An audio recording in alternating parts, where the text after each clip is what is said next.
Well, welcome back, my friends. I am Darby Ellis Lewis Wilson, and we are Compelled by Schlock, a show where we're going to talk about some crazy movies. Well, one in particular, April Fool's Day. We're a little past the date, but it's always time for some fooling around. Am I right, fellas?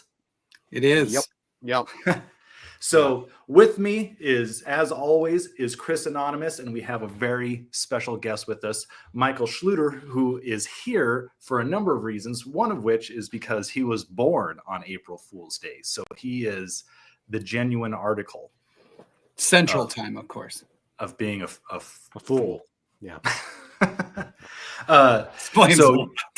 So yeah, real quick, just so no one jumps off the video, we are talking about the movie April Fool's Day, 1986, the original one. It came, let's see, it costs $5 million to make, if you'd believe that. And it made $12.9 million. So pretty successful movie. Bit of a controversial movie as far as slashers go, and we'll get into that a little bit later. Michael, our special guest, you've been on here a couple of times before. I think Clue, which is actually very apropos, and just a few months ago with Monster Squad. So, guys, make sure you check out that if you want to get to know more of the Michael. But we have you on here today for, well, two special reasons. One, because you're our April Fool, and two, because... What? Because what? I'm in your movie. It's and their thrilled. micro feature. That's right. Micro feature. Yeah, so all of you out there in podcast land, you may have heard us. I don't know if we've mentioned it. We've kind of kept it a little under our belts, but we have a short film coming out. That's right. We filmed it how long ago? Last year. Last Labor Day weekend. Yeah. Last Labor Day weekend. A little film called Somebody's Watching You, and it stars Mr. Michael Schluter here, and we are going to be premiering it May 18th, a soft friends and family premiere at what is it called, Michael? The Michael Schluter's. What's you got a special Sunday deal going on in the summer? Chris calls it the Casa de Schluter. That's no. What's your movie festival? We call it the Schluter's Sunday Summer Cinema Series. It took so much to get that out of you, but you're always so ready to say it. Well, are you getting camera shy? No.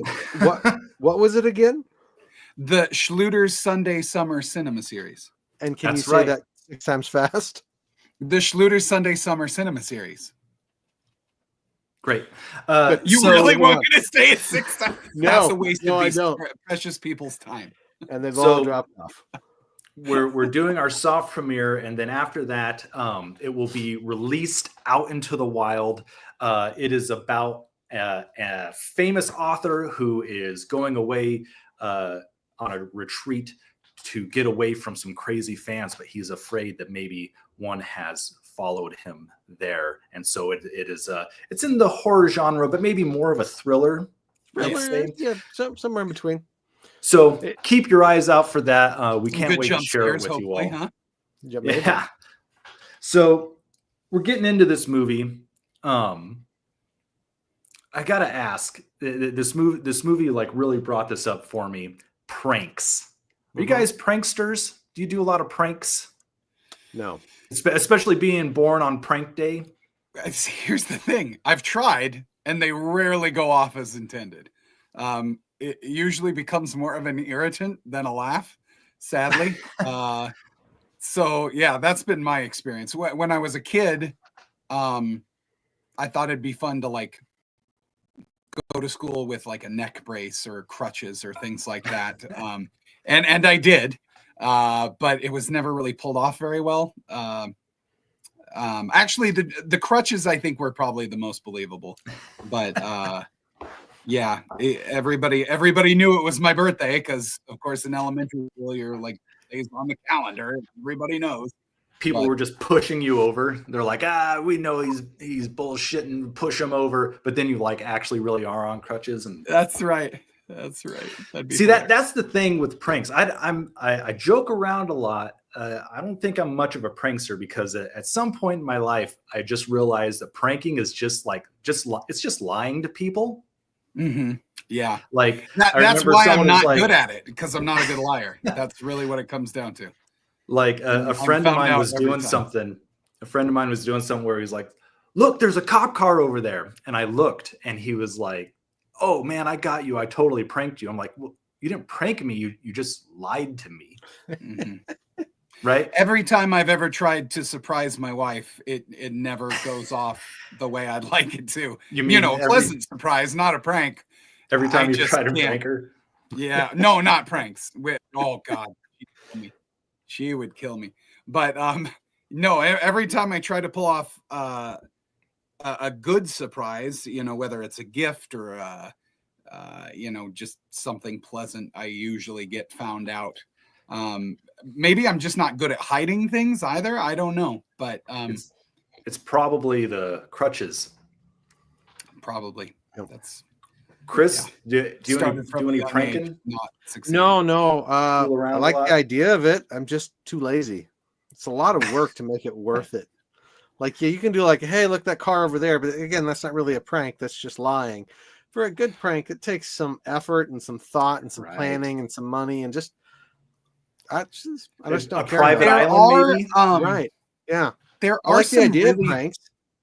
There are some really good prank websites though, and stuff on YouTube.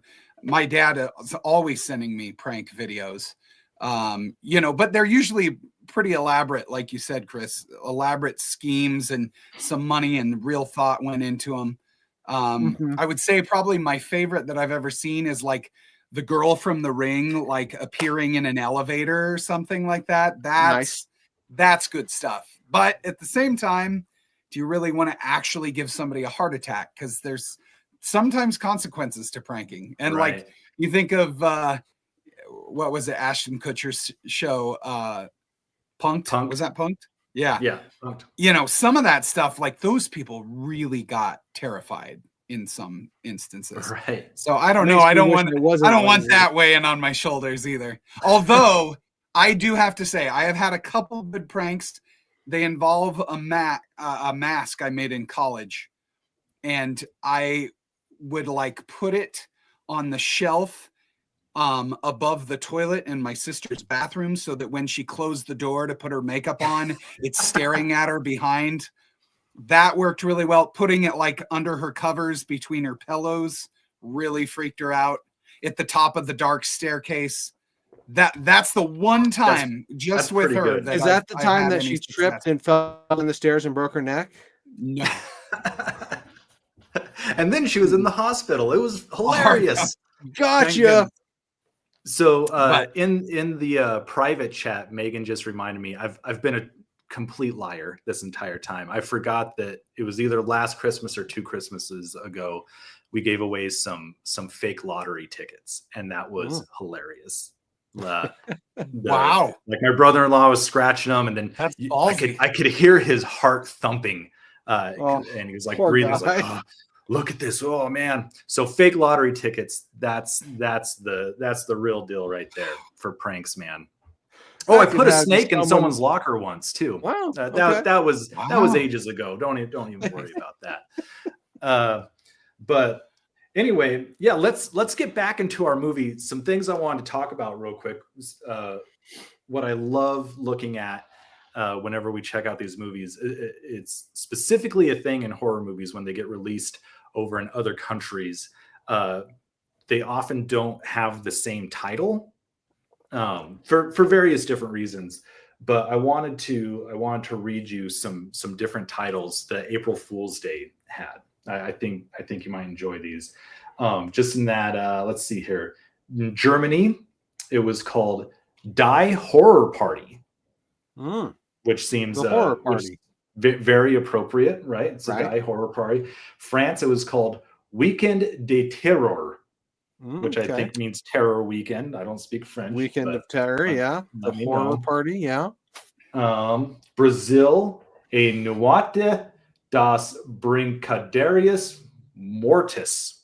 Something Mortis about... has got to be death, yeah. Right? A night that something death. Or, let's see, there's the Spanish version here. Dia de los Inocentes. Day of the Innocents? I think that might be actually Day of the Fools.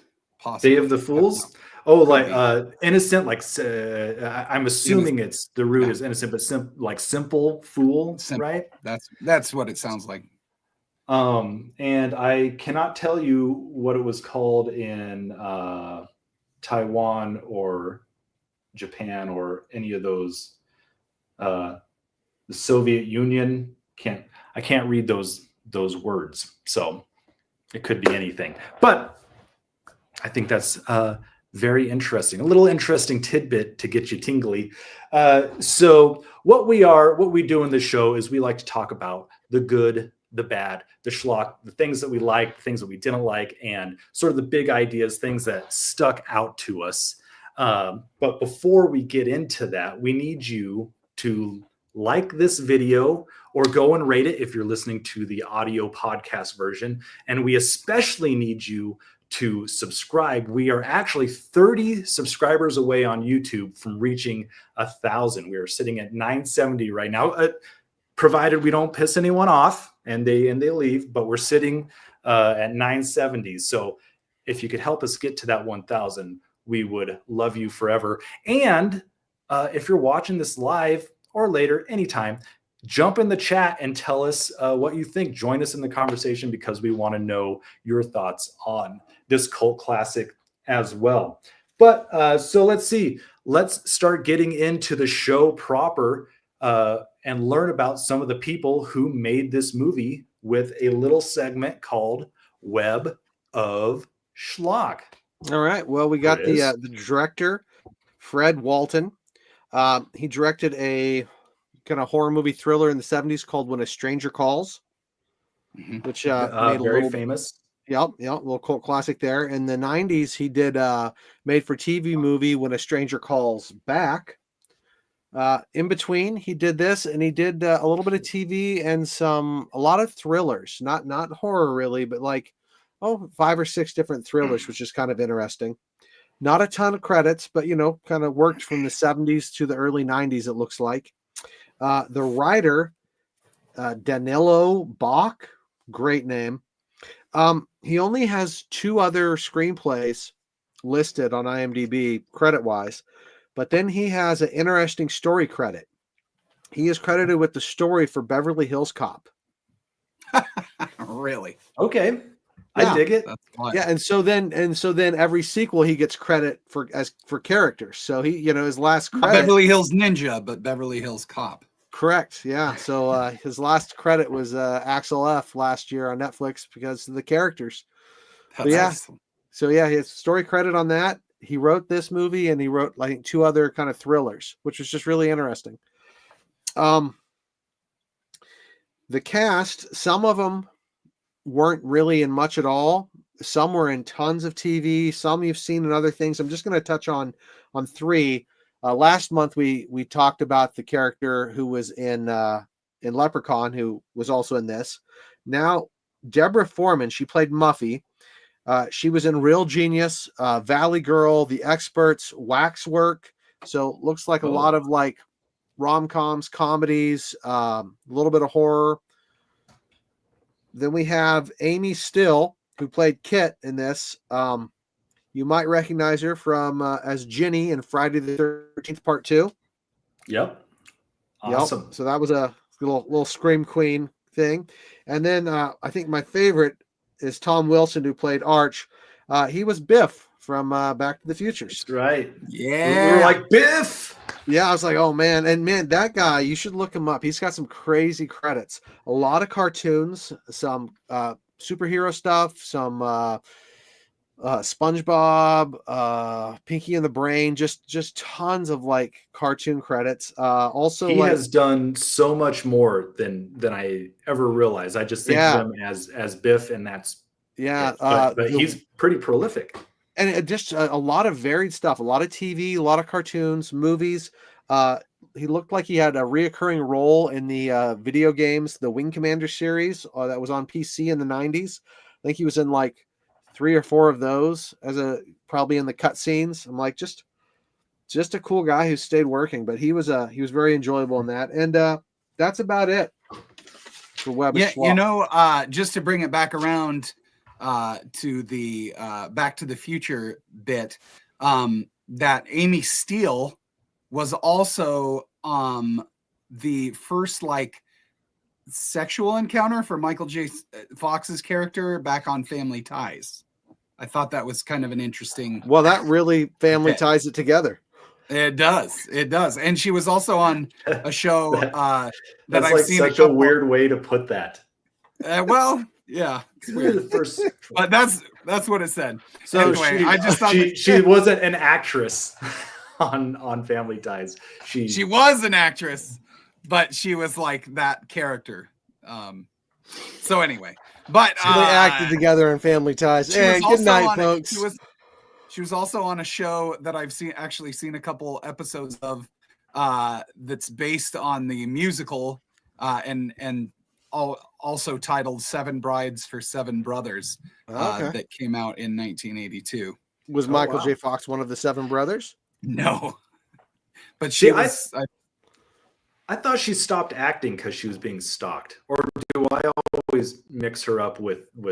I can't remember which one that was, but whichever one it was, they came back after a while. Okay, well, I literally forget who it is every time. I think it's her, so she must have come back.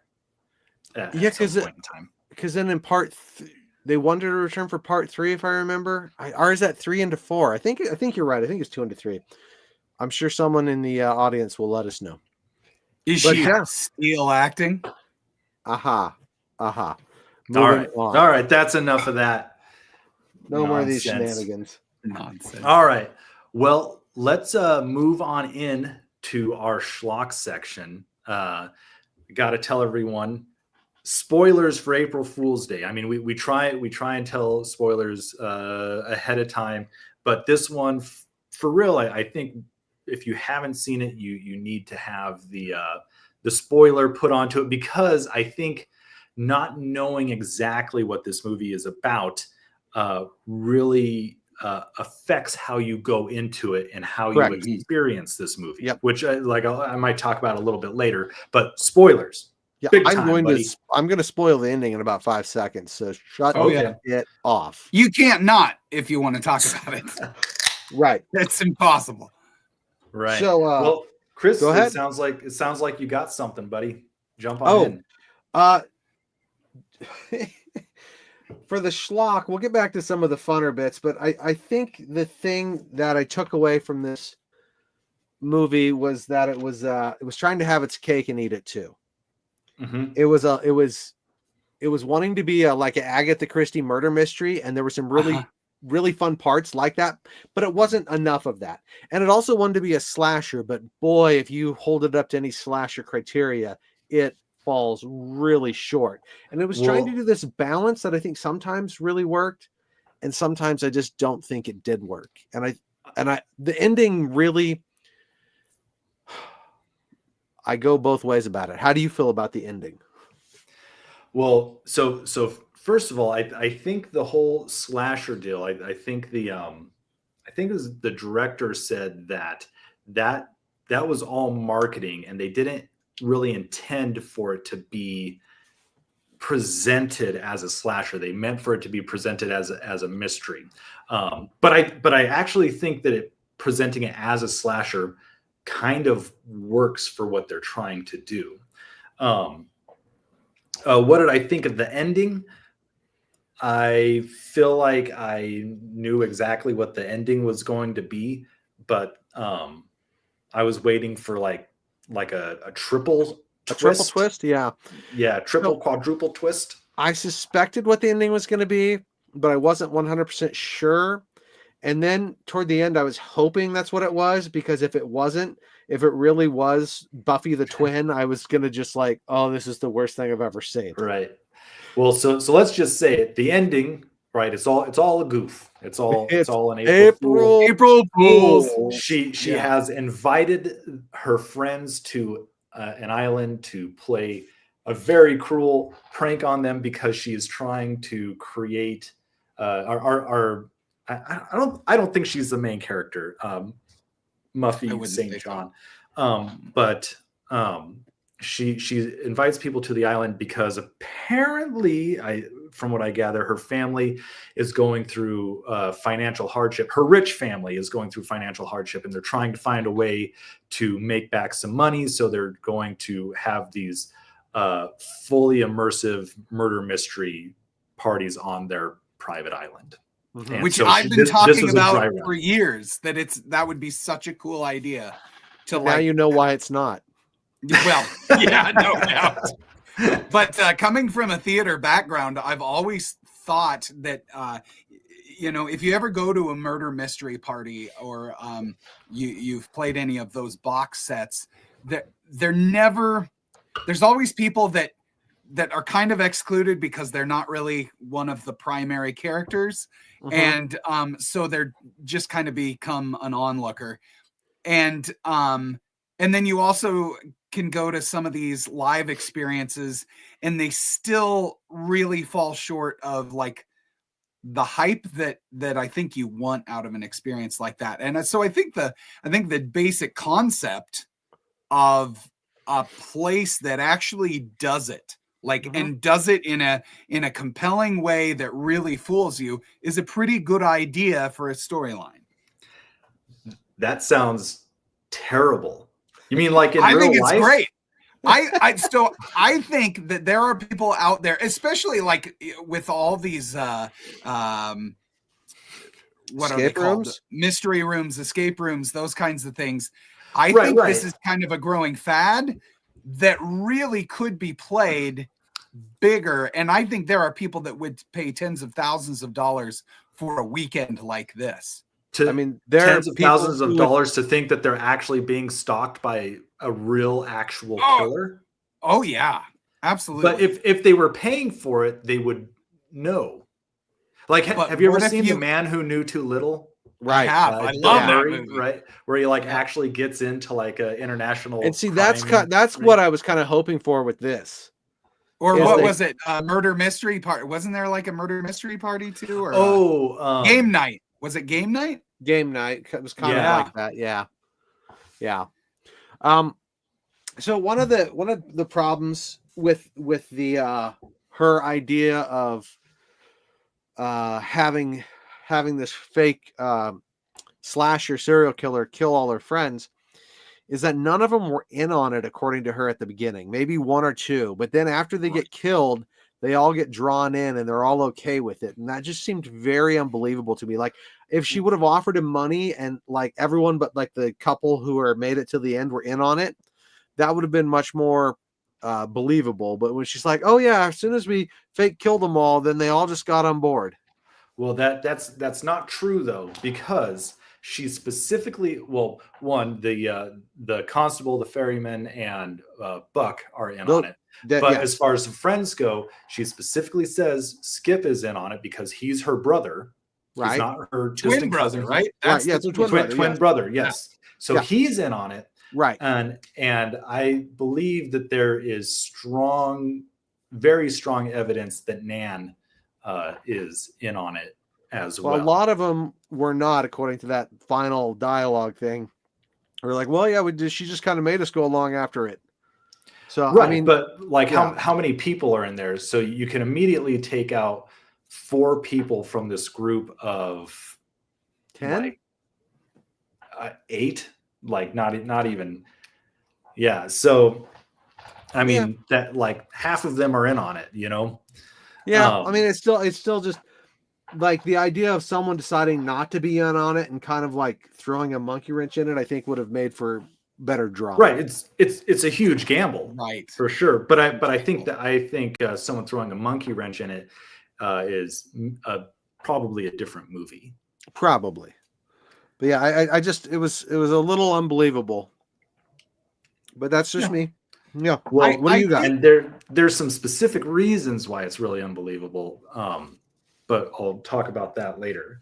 But if we're talking about the schlock, though, I mean, some of those, some of those like body double things and some of the gore that comes up in the bottom of the well and stuff like that. I mean, that's really what makes this movie likable, in my opinion, are those like really campy, awesome bits. Yeah, and I would have liked more of it.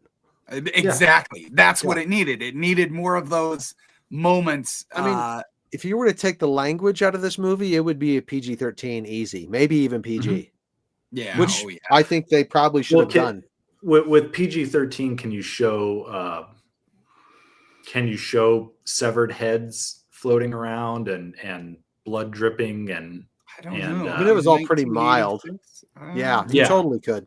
Yeah, you totally could. People hanging from a noose. Yeah. I do have to say, just the poster for the movie is compelling enough to like. It looks fun. I love the noose and the braid on the. This poster. Is absolutely a movie that I have been waiting to watch since childhood. See, I'm actually just on a personal mission to watch all the movies I couldn't watch when I was a kid that I saw in the video store, and I was like, oh man, that looks so intense. She's gonna hang them with her hair. Didn't happen. Would have been cool. Which is in my bad column. It's not a real bad, but it's like there's a great idea. I wish I would have seen that. A Rapunzel horror flick right there. Oh man, boom. You know, another schlocky thing that I really liked. The chair that falls down, the water that sprays, the lights that you turn those off, were awesome. Turns on. I got to figure out how to rig some electricity like that. The Scooby-Doo painting with the cat eyes, man, that was. And again, I wanted more of that. Like, it didn't lean in enough to anything. It felt like it was trying to be two or three different things. Right. Like I wish so you're in like your final act and they're getting chased by the killer. I wish more of it would have come in. It comes in. We see the painting, the trick doorknob. Like I would have loved to have seen a scene where they're like tied up in a chair, but they're able to like get out because it falls backwards or whatever. Right. Like that would have been great. Yeah. Yep. I also think what I would have liked to have seen in some of those pranks is maybe a little more injury. Have like, when she had the doorknob, I was really thinking, oh, that's kind of like, Home Alone moment. Right. But the problem is she can't, unless they were in on it from the beginning, like the guy with the boat accident, everything happens off screen because you can't actually hurt the people. Right. That's the issue around it. I think right. And murder off screen is perfectly enjoyable, especially in a murder mystery, because it's like, oh, who's doing it? But for a slasher, even if he says he didn't mean it to be a slasher, if you're making a movie in '86 about a group of horny teens that go to an island by themselves for a weekend, and it's a holiday movie, whether you're like, I'm not making a slasher, well, everyone's gonna think you're making a slasher, buddy. Right. Well, so let's move on a little bit because I want to talk a little bit about the background of what's going on in this movie, the financial troubles, who's in on it. So did you guys? Is it financial trouble? Did I catch that? Did she say that at the end? I didn't quite get the financial trouble. What I got was that she was getting old enough to inherit it from her deceased grandmother. So it was leaving the family and going into her name. And the family wasn't sure if she in and of herself was going to be able to pay for it. Right.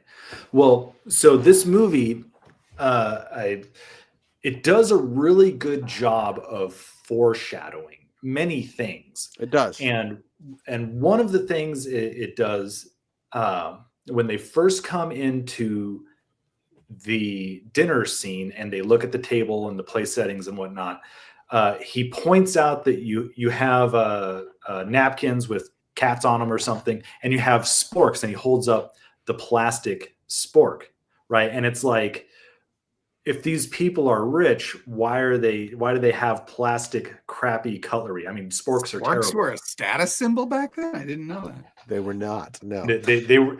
A spork has never been a status symbol unless you have. Well, and I think you get those at KFC. But I think that's a foreshadowing of it is. Of saying, well, let's see. She makes the joke. How do you think Daddy got his money or something like that? Right. And they say like, oh, you've spared no expense. I think it's showing that like, hey, we're running out of money. Like we had to sell the family silverware, right? And so now you get sporks for your meal. That could be. The other thing I see in that is the same dining room scene where they're all at dinner and they're talking about, hey, we're graduating college. What are we going to do with our lives? And, some of them are desperate to get jobs. Some have no idea what they're going to do. Some wanted to be a doctor, but he's too silly or too aloof or whatever. And it comes down to like people at that crossroads in their life deciding what they're going to do and not really knowing. And Muffy/Buffy, this is her figuring that out for herself. Whether money's tight or not, in the actual family, money's tight for her because she's coming into her own as an adult and she's going to have to take over this. So it's thematically very rich and appropriate that like all these people are here. And I also thought it was really cool that they were all friends of Muffy, but not friends with each other per se. So half the group felt like a clique and the other half felt like outsiders, which was a really cool touch. But all of them had that thread of like the one girl was still studying and she brought her books. The other one was trying to get an interview with her uncle. The one wanted to be a doctor but couldn't, et cetera, et cetera. Right. I think I agree with you, Chris, but I also think because of that, it really, you weren't really able to like identify with anybody enough to get behind them. There wasn't that save the cat aspect. I didn't feel like with any of them. In terms of maybe the jumping in the water for maybe Rob. That I thought that may have been kind of an attempt to go that direction, but then that's the character you lose and actually kind of know the least about, you find out. Yeah, I mean, there was no central final girl until the very end when everyone had been eliminated. But a lot of horror movies, even when it's a group, you kind of know who the main person's going to be. Right. Here, I had no idea. No. Yeah. Well, and that's I still don't know. One of the fun things about it. It was kind of fun. It was not your typical. I rewatched it and kind of with the idea of Rob and Kit, Amy still keeping them in mind as the final couple, right? And so keeping an eye on them. And Rob kind of sucks. Yeah. He can't get into medical school because he's not serious enough, but he's just like this just sullen, mopey guy this entire time. Like the entire time. And something interesting. So I don't know if this was actually filmed or not, but there's a novelization of this movie. And apparently, so in the beginning, when he has his fly down, it's because he raced in late because he was having an affair with like a married woman or something like that. And so that brings in a different color to like why he's like being so mopey the entire time, why he's like so edgy, right? He's doing something wrong. And so like the whole medical school thing, that's not the actual problem. Right. And so with the novelization, I don't know if they put that in the novelization because they're trying to like give a reason why he sucks in the movie, or if that was actually the plan from the beginning. Yeah, and I think a lot of the characters had more backstory and more little miniature arcs that just either got cut out of the script or got filmed. That would on be the my cutting guess. floor. Yeah. It didn't drive the true central plot forward, and so I think a lot of that stuff probably fell on the cutting room floor, but possibly to its detriment. Well, and indeed it did fall on the cutting room floor, because apparently there is a missing third act and a missing alternate ending. Yeah, basically what was cut was that Skip, the brother, everybody leaves the island, and he actually kills Muffy because he wants the family inheritance, and he thinks that he deserves it. Right. Kills his own twin. Right, to get the money. Yeah. It's Just dramatic, Michael. Just like Buffy and Muffy. Yeah, exactly. And so they wanted it to end on a more upbeat note. But so kind of going back to, what's really going on under the surface, we get that scene where it's Skip and Nan. They're like sitting outside, he's drinking, and he's like saying this stuff about his father. And at this point, we don't know that he's Muffy's brother. And it's a really weird scene because we don't know what he's talking about. And then they end the scene with Nan saying, you're not responsible for what happened to Buck. But it's like, what the hell were you talking about prior? Right. Yeah. And I never felt like we even got, like, I remember in that moment thinking, what in the world are they talking about? And then I never really felt like it was resolved or clarified. Well, and that was is a little bit. That's another reason why I think Nan was in on it, because I think what that scene was, other than the ending of saying you weren't responsible of what happened to Buck, which is a problem, which I'll get to later. Stick around. But I think that is a private conversation between two of the people that know what's going on. And he is expressing some ill will that he has toward his father, or some bad relationship. Right. Yeah, that totally could be. Yeah. All I know is you both are getting a Jack in the Box for Christmas, so plan on that. Well, great segue, Michael. What the hell's up with the Jack in the Box? I know. Especially that intro. It's really cool when it just cuts to her birthday party as a child. This creepy Jack in the Box. I think what that's saying it looked like Alien. Right. When you couple that with the ending, what I think's going on is that this family has really been into pranks forever. Yeah. Oh, yeah. Yeah. Which makes it more like it would be cool if this family had a history of like taking pranks too far. Yeah. Right. Because you're like, well, that's kind of messed up to do to a kid on their birthday to have that.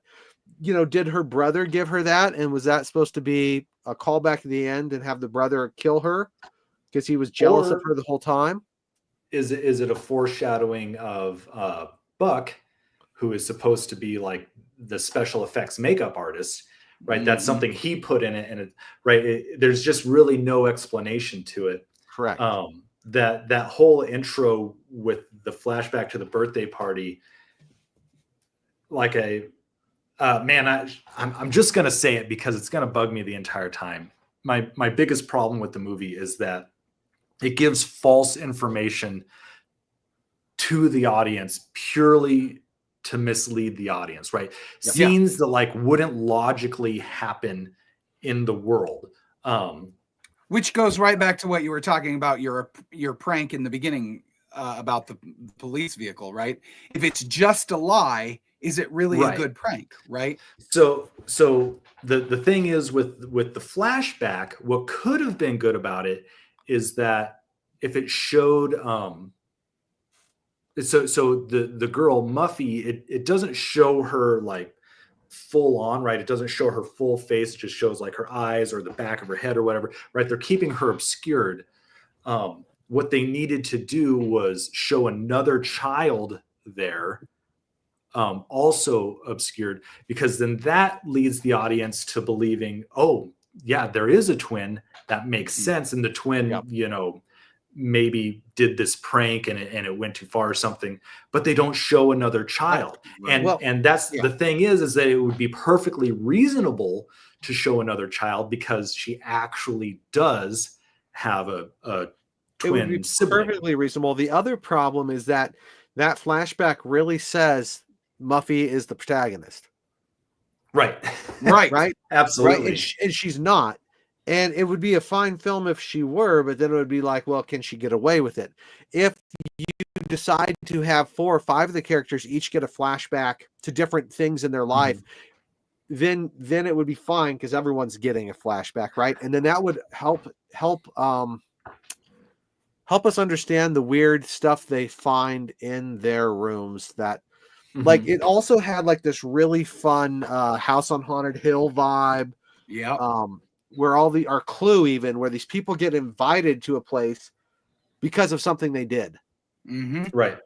It actually reminded me a little bit of one of the movies we're going to watch this summer, Murder by Death, which is very Clue-esque, but similar kind of with those funny little pranks like the chairs and that kind of stuff.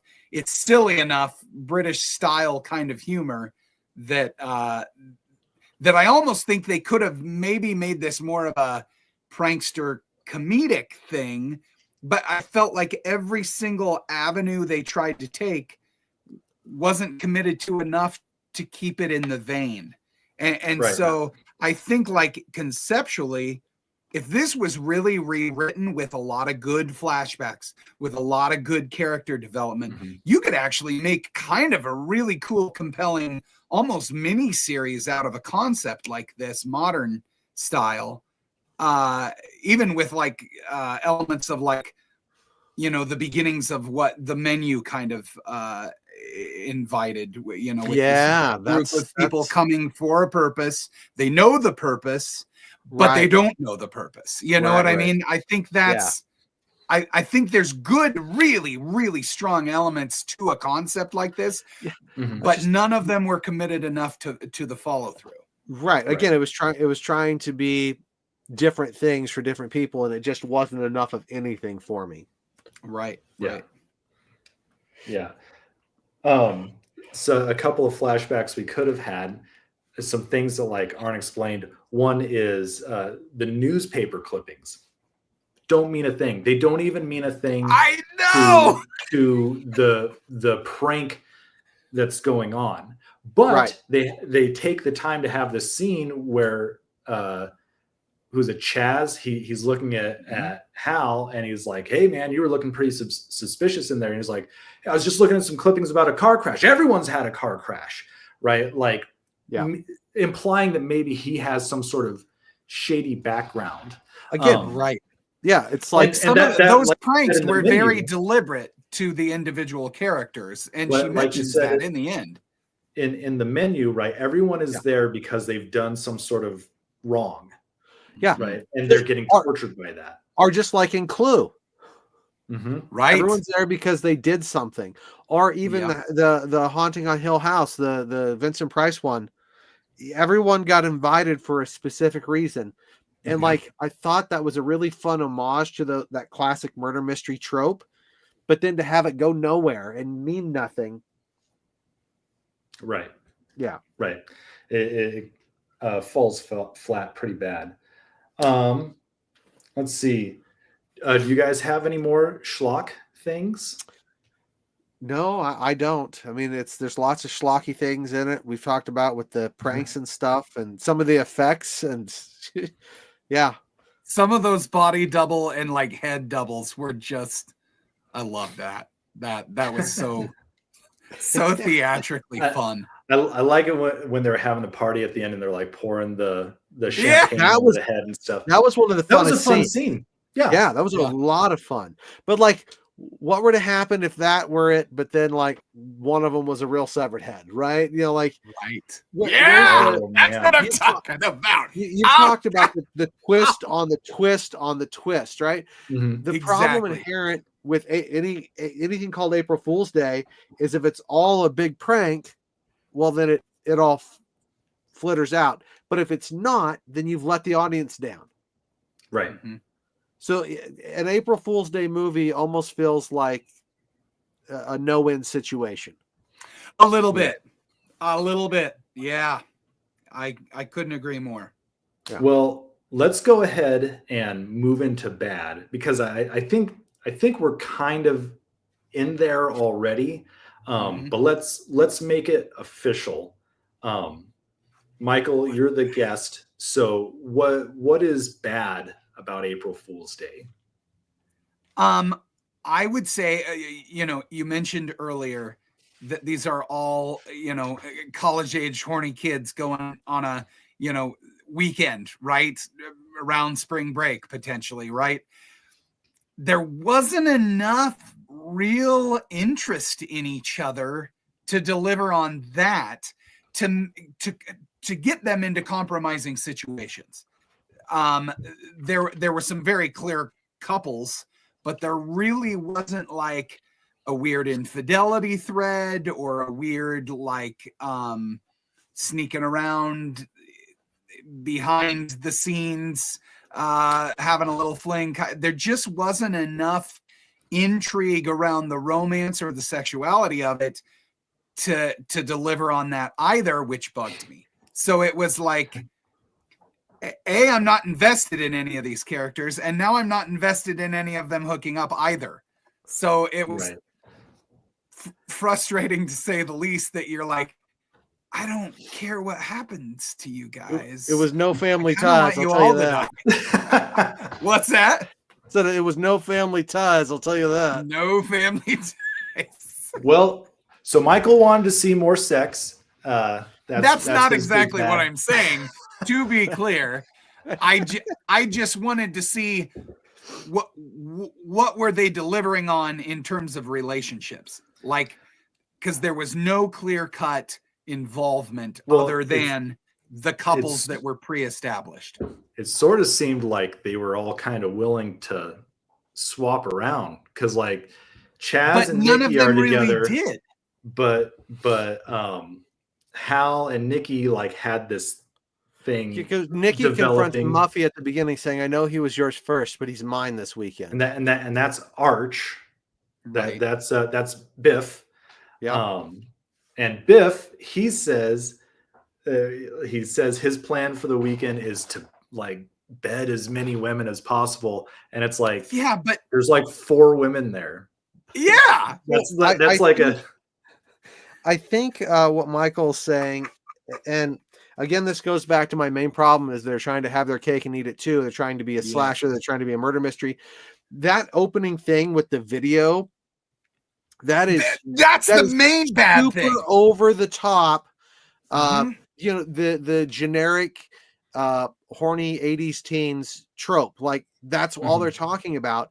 And then to have that not be delivered is totally fine. I would have taken it all out, because I think you could have made this movie PG or PG-13 and it would have been to a larger audience. But if you're going to hint at it so much in the beginning, and then to have that not be part of the story, like you could have had, one of them cheat or one steal one's boyfriend or something, and then that could have been, at least in the audience's mind, why they got killed. Maybe it would have helped, at least there's it would have helped towards the end, because they start during the dinner scene, they talk about friendship. Then later at the end, they're at each other's throats. Kit says, hey, what about all that stuff about friendship? It's like, well, maybe we should be thinking like who done it, right? It's supposed to be a who done it. We should have reasons to think that, someone might be killing off people because of jealousy, not just because there's a pissed off ferryman. Could have been exactly the tool they used. Yeah, they should have revisited the camera footage when half of them are dead, and the cops or the Coast Guard person says all stay in one room together. They should have grabbed the video cassette player and replayed it to look for clues. Right, exactly. So again, it's perfectly fine to have your movie go one way or another, but when you open it with such a heavy drenched this certain way, and then you don't deliver on that, but you don't deliver really on anything else, I'm just like, They were trying to cater to what was really popular at the time in the 80s without actually going far enough to deliver on any of it. Mhm. Right. Well, and the Something camera else is that's such a interesting. huge prop to put in and give so much airtime to never revisit it ever again. Yeah. Yeah. And how awkward was it when he came up to the gal sunbathing for literally 2 minutes of their trip, and just like get up in her business and talk to her? Just so many weird, awkward things that made you not really invest in those characters at all. And then to be filming all this and then have none of it used. It made the whole buildup of the beginning lackluster. Right. The audience should have been going back to that very beginning and trying to piece together who it possibly could have been. Exactly. And for that to happen, we needed to actually have the characters start doing that. Mm-hmm. Right. Yeah. So I accidentally Michael? watched part of the 2008 April Fools by mistake, and they were also utilizing a camera, I think, much more effectively on that realm. Yeah. Most movies do. Sorry, guys. Sorry, April Fools 1986. Any more bad, Michael? Didn't cut the cake. What's that? Any more bad? I would say yes. There was one more really bad thing, and it goes to what Darby was saying of the most drawn out death of the whole bit was Skip at the beginning, and that whole scene was solely to deceive the audience.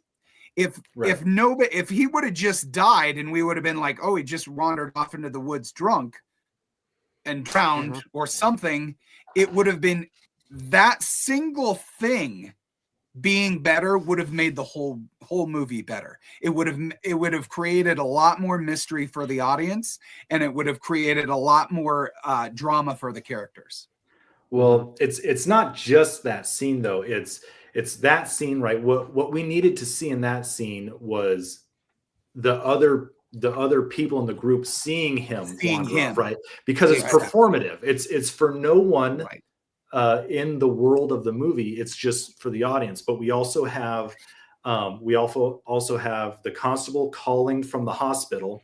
Well, if that dude's not actually injured and he's not actually at the hospital, why did he go all the way to the hospital to make a phone call that isn't traceable to be at the hospital? It's ridiculous. And also, I'm still going with the idea that Nan was in on it.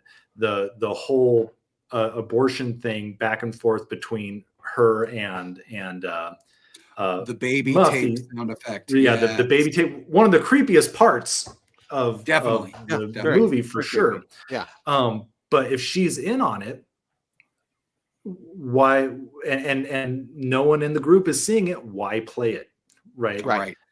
Intentionally misleading the audience. Very bad. Very bad. Yeah. No, I agree. Chris, we captivated the bad.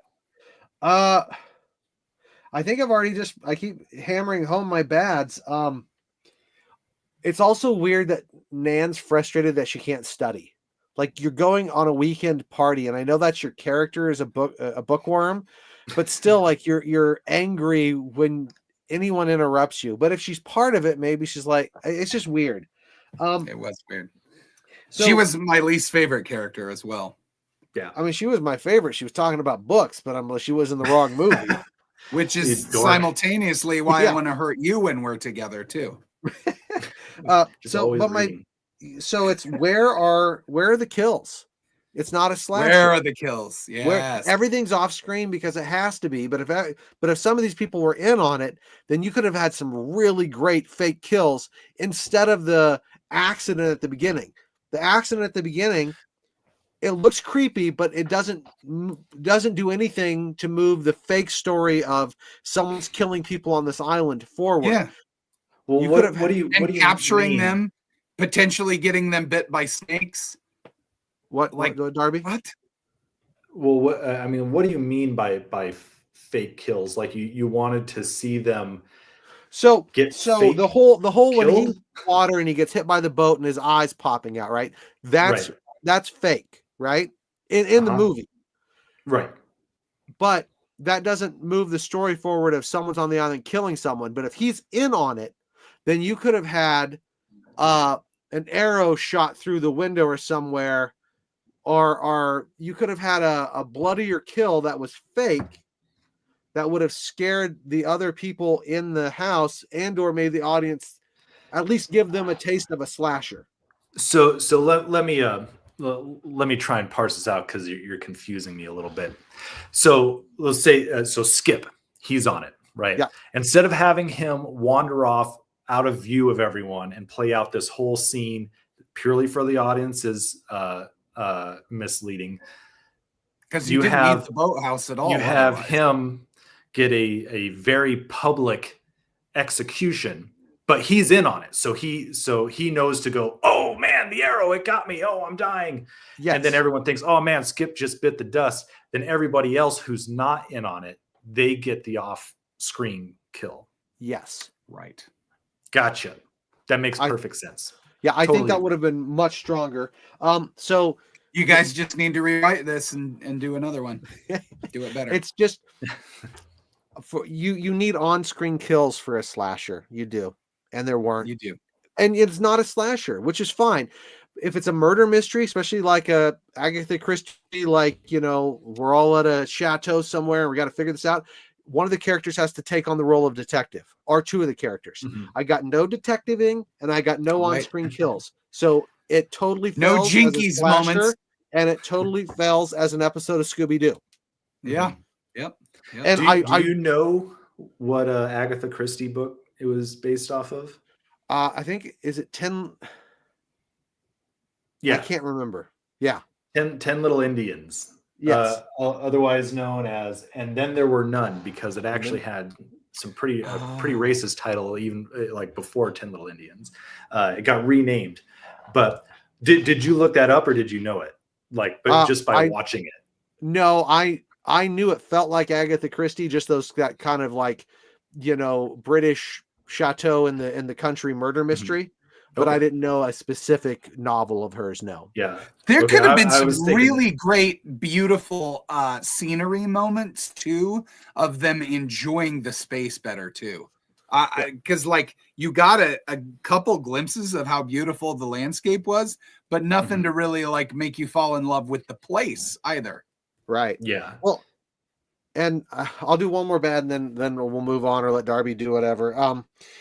Some of the character stuff of the people who weren't in on it was not quite believable. Like Nikki waits till the very end when they're all sitting down together to say, not the very end, but when they realize someone's trying to kill them and they're all grouped together, and she's like, well, it's got to be Muffy. She's been acting super weird. Hasn't anyone else noticed that?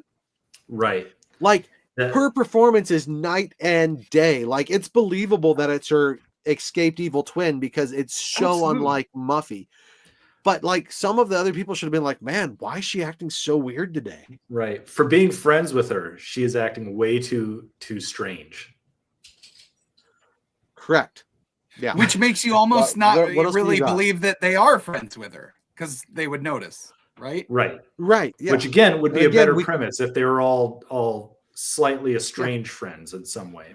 Yeah, they were friends when they were younger, or they've stayed together because something ties them together. Like they were all in a sort of I Know What You Did Last Summer thing where they all killed some homeless guy. April Fools. Right. Yeah. And we've basically hit on all of my bad. So the only other one that we didn't get onto is the Barbies. I didn't really understand the Barbies. I think if they were going to be in there, they need to be utilized a little bit more. It's just something to look creepy. Almost a voodoo doll style moment, but no delivery on. But it's just one of the many things used to throw the audience off. Well, throw the audience, but also I think Muffy was throwing. I think Muffy was throwing a lot of stuff at the wall to see what would stick. She was after the movie ends, she was sitting down with every single person there and said, "How about the dolls? Were they creepy? No, they were. I didn't really think about them. Okay, I won't do dolls." Yeah. Check that out. And see, that would have been so cool to see at the end. That would have been a great, yeah. And then it would have been great of well, what about the personal items that we put in there? And she's like, well, I didn't do that. It would imply that someone else did something. Yeah. The heroine's not mine. Right, exactly. So, should we the move into housekeeper. good? Yeah. Oh, I have to throw out one other thing that we bypassed on Schlock. When I looked this up, I saw the tracks from the soundtrack. Uh-huh. And I thought it was hilarious that one of them towards the beginning, when they're all on the docks waiting for the boat, was called Peer Pressure, spelled P-I-E-R. I thought you might appreciate that. Man, you are. It would have on been the even better puns if there today. was actual peer pressure So much of that during the dock scene. exactly. Yeah. Exactly. Right. Is All that right. Yeah, considered so a double Michael- entendre? I don't know. What's your good for this movie? Did you enjoy it? Oh yeah. It was fun. Okay. It was fun. I mean, it's schlock, you know. It's good. That's It's right. good fun. Schlock, baby. And you could tell they really tried hard. They tried to deliver. This was a small budget, but it had enough intrigue. It had some great 80s, like kind of the 80 assholes movie, like those late teens, early tweens kind of mistreating each other into liking you somehow was, I mean, all the rage in every 80s movie back then. You know, it was like, we're going to belittle you, but you're going to like it somehow. I loved that. And I think I still do. I still like it. I don't know. But That's why you're friends with us. Yeah. That's right. You should probably talk to a therapist. So many. But I think that was one of the really fun bits of it. I thought the end when she jumps up on the table with the knife was just like so classically almost like Gollum-esque. I just loved it. Like, it was hilarious. The part where I was actually scared a little bit, like kind of a fright jump scare, was the bodies rising out of the well while she's down there. That would be absolutely traumatic. But then like trying to escape and having the handles fall with you back into the pit. It was a very Goonies moment. Yeah. Oh, Real yeah. good. It was totally Goonies, but beautiful. And I loved the green of the water. The tinted green. That was one of my favorite almost scenes. like a contaminated, acidic flair to it, even though you knew it wasn't, or there was no suggestion of that. The It still actress got a ear infection because of that water. Oh, really? Yeah. I mean, she got it pretty was easy. for someone. There were some turtles in there, and they became teenage mutants. I believe that. But in terms of an aesthetic, it worked, and those were the moments that made it good and enjoyable as a whole. I also I've got to find chairs that can do that tip over backwards thing. That was that, and the lights, Preferably the by little May 18th. pranks. Those were the things that drew you in. Those They were were. and the characters' reactions to them are like the best parts of the whole movie. I mean, those things in and of itself made the movie worth watching. The funhouse moment was probably one of the best scenes of the whole movie. Truthfully, where everyone's getting tricked. Yeah. I do wish with the Jack in the Box bit that there could have been more of a delivery or a secondary twist with that ending that took us away being like, oh, and I think there was something there, but it didn't follow through. But it still was a good gimmick. The gimmick was good. The follow through wasn't. But it's still it's not something I'll soon forget. That's for sure. So For sure. and I will also say just the 80s hairstyles and clothing were enough reason to watch this movie. They were amazing. Absolutely. Chris, what do you got? You've crapped all over this movie. Right. This is one of those good? movies. This is one of those movies that for me dumping on it so much, it's because I actually kind of liked it. And it could have been so much more. But no, it's like when you have a movie that's like almost there, right? then you harp on it a little bit more because you see what it could have been. I enjoyed the movie. It's fun. Like it's not enough for it to be a murder mystery, but there were hints of it, and that you're like, oh, that would have been cool. The kills, even though they were off screen, were kind of fun. The severed heads, the floating body, there were the fun moments. The snake, which was interesting. I think I really liked that it was friends and like not friends, acquaintances, and almost strangers that were all brought together. I think that was a really strong idea. I think the whole idea of like what Muffy wants to do is dark and messed up, but I think it's a good plot for a movie. So I thought the location was cool. I liked all the 80s stuff. So overall, for all my complaints, it's a pretty diverting hour and 29 minutes. Yeah. It doesn't overstay its welcome. Fair enough. Yeah. Nope. What do you got? Yeah. So first off, I love a good island movie. Gave me American Gothic vibes, the Wicker Man vibes. I just think a New England or Pacific Northwest isolated island is just a great setting for horror. You get the forest, like the camp slasher, right? You get that, but it's also Bloody like New this Year. added layer of seclusion. Bloody New Year, absolutely. Yeah. I just love that setting. Love the funhouse stuff. This movie, so I was rewatching it today to like get my notes. Like I said, it does an excellent job at foreshadowing. So, for instance, when the ferry first arrives, it like crashes into the pier, like it hits it super hard. We get a very clear picture of that, and then later it supposedly hits the guy. And if you know what to look for, everything is foreshadowed pretty well, even though it like might intentionally be misleading the audience, but they do a great job of foreshadowing.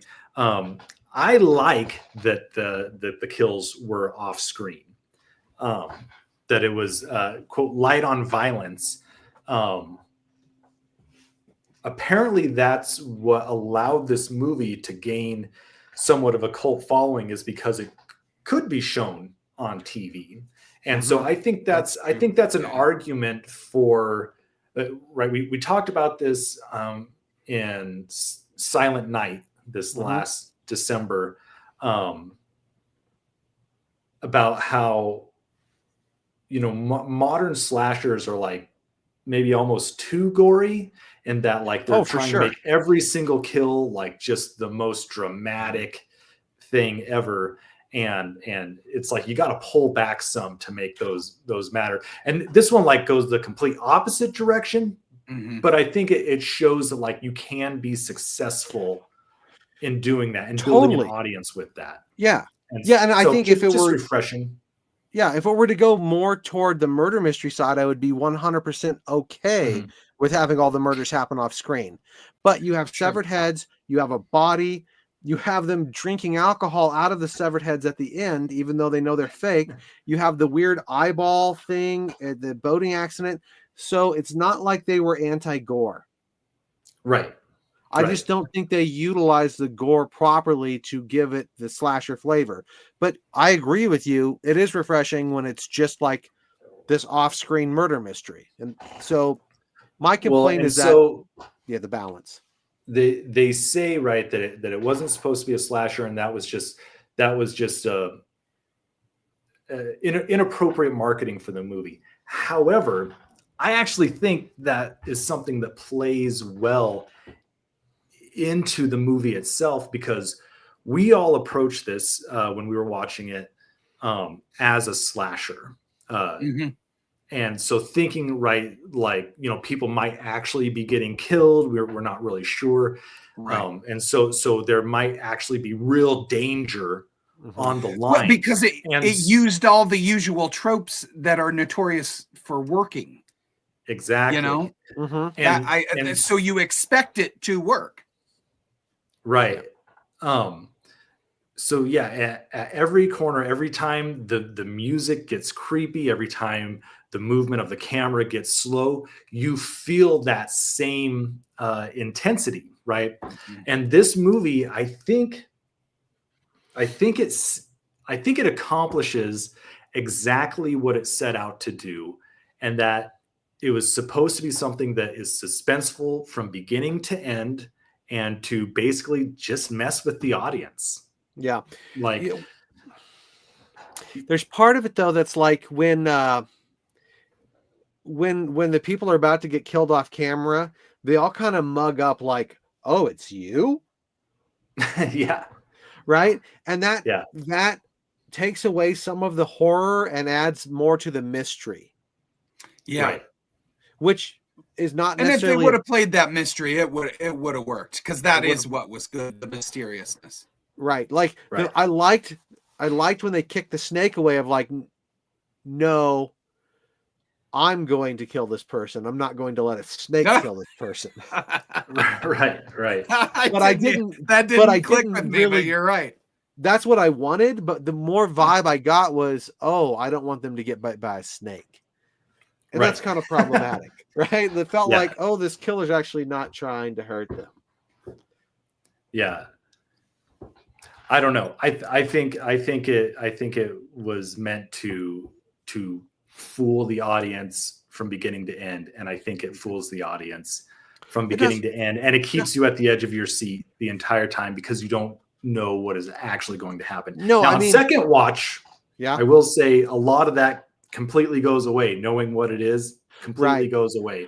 But then you get to see some of the other aspects of it, like the foreshadowing. I mean, by the end of Act 3, because I knew it was Muffy Buffy from the get-go because of how different she's acting, and then you see the two kids in the picture, and you're like, okay, someone in the house, please figure it out. But like, it's so silly and over the top that I'm like, by the end, I'm like, please be fake, because this is going to be so stupid if it's not fake. And then it's fake. So it totally, just when I think this movie couldn't get any dumber, it goes and does something like this and totally redeems itself. By being an April Fool's joke. On that note, we are getting played out. This is all the time we have for April Fool's Day. I think we've given it its due. So next time we will be getting together on May 19th, which is the day after the soft premiere for Somebody's Watching You. So we're definitely going to be talking about that and telling you, I don't know how excited we are to show it to everybody. But the next movie we're watching is for hardcore Schlock fans who have been watching for a while. We are going to be watching Puppet Master Part 3. We are continuing in the series finally after like over a year. So make sure you tune into that, 6:30 Mountain Time. I'm Darby Ellis Lewis Wilson. This is Chris Anonymous. This is Michael Schluter. And we've been compelled by Schlock. See you next time, everybody. Wait, no.